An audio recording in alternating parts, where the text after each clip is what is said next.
Adam here with Brooksaw Antiques. Today we have this 1958 Smith Corona Silent Super Vintage Portable Typewriter. I'm going to show you how to use the functions and make sure they all work. One of the top typewriters of all time. Up top is the adjustable paper guide. This helps you guide the page in straight. I'm going to line that up with the edge of the platen, which is the main roller that feeds the paper. This is the left margin, and this is the right margin. I'm going to set those after I load the page. And this is the paper support arm that flips up from the back. This has a paper bell with 3 rollers and 2 paper fingers in front for maximum paper support. And you just want to be careful when you're setting the margins to not be too close to the paper fingers, or else you'll get stuck on them. So I'm just going to set that about right there and then set that left margin. That's good. And then the right margin is already good. And I just like to keep those paper fingers right on the edge for maximum clearance.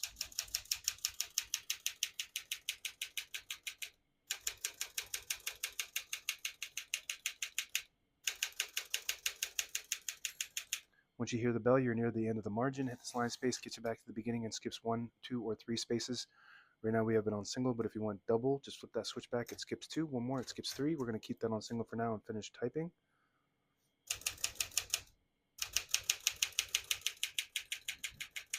As you can see, all the keys type nice and none of them skip or stick. I'll type a sentence in red on the next line and switch from black to red. There's a switch on the right side.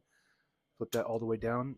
It prints the bottom portion of the ribbon, which is red. When you have it in the middle, it doesn't print any ink at all. It just leaves a stencil for copying purposes. When you have it up top, it prints the top portion of the ribbon, which is black. We're going to move that down for red.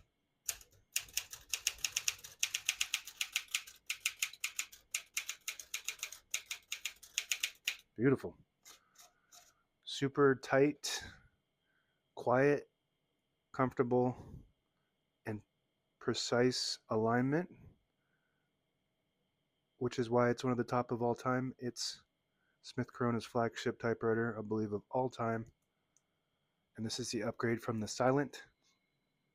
The difference between the Silent and the Silent Super is this has the tab set on the keyboard. On the right side of the carriage is the paper release. Flip that forward, it unlocks the rollers underneath the platen, allowing you to pull the page out easy or load thicker paper like carbon copy or cardstock. Make sure you flip that back before you load the next page or else it won't load correctly. Going to flip this down for now and put the color back on black. Shift on each side and a shift lock on the left. To clear that, just hit the shift button again. Backspace on the left side, very good. Tab on the right. Right now we have tab set on 10 space intervals, so I'm just going to clear each one of those by hitting the tab button and then hitting CL right next to it. Fast action, tab set and clear. So that should be it, and now we shouldn't have any tab set, but I always like to set one somewhere in the middle so that way when you hit the tab button it doesn't go slamming all the way to the end causing wear and tear on your typewriter by just hitting that set button right there. You set as many tabs as you want on this model, and the difference between this and the Silent is that you have to set the tabs on the back with little tab inserts behind the carriage there. Okay, what else do we have on the keyboard? MR stands for margin release. When you get to the end of the margin, there's a mechanism that blocks you from printing. Hit that MR button. It does allow you to go all the way to the end. Very good. Hood opens from the front. All the brand new ribbons loaded on the left, so it's pulling clockwise to the right. If you want to switch that direction, there's a switch on the left side above the backspace. Flip that up.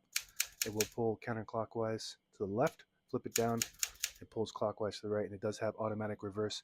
When you get to the end of the ribbon, there's a little metal piece. It's called the eyelet. When it catches on this little mechanism here, it will pull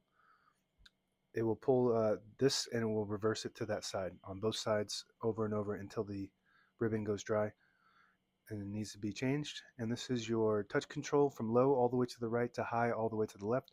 That just creates tension with the keys, so that way the keys do respond faster when it's on high, but you do have to hit the keys a little harder for them to print. So you just want to play with that to gauge what your preference is as far as touch control goes. This is your carriage release, got one on each side, very nice and smooth. This is your carriage lock on the front where my thumb is here. It releases the carriage and locks it in the middle, so when you have it in the case, it protects the internal components. This is your left carriage release, very good. It's got the nice metal ones. The newer models have the hard plastic ones that break off, so this one's actually, in my opinion, a better model. If you pull out this lever here, it disables the spacing, so you can get to an exact spot on the page. You push it in and get the clicks. Each one of those clicks is one space, and the same concept with this lever on the very inside of the left side of the platen.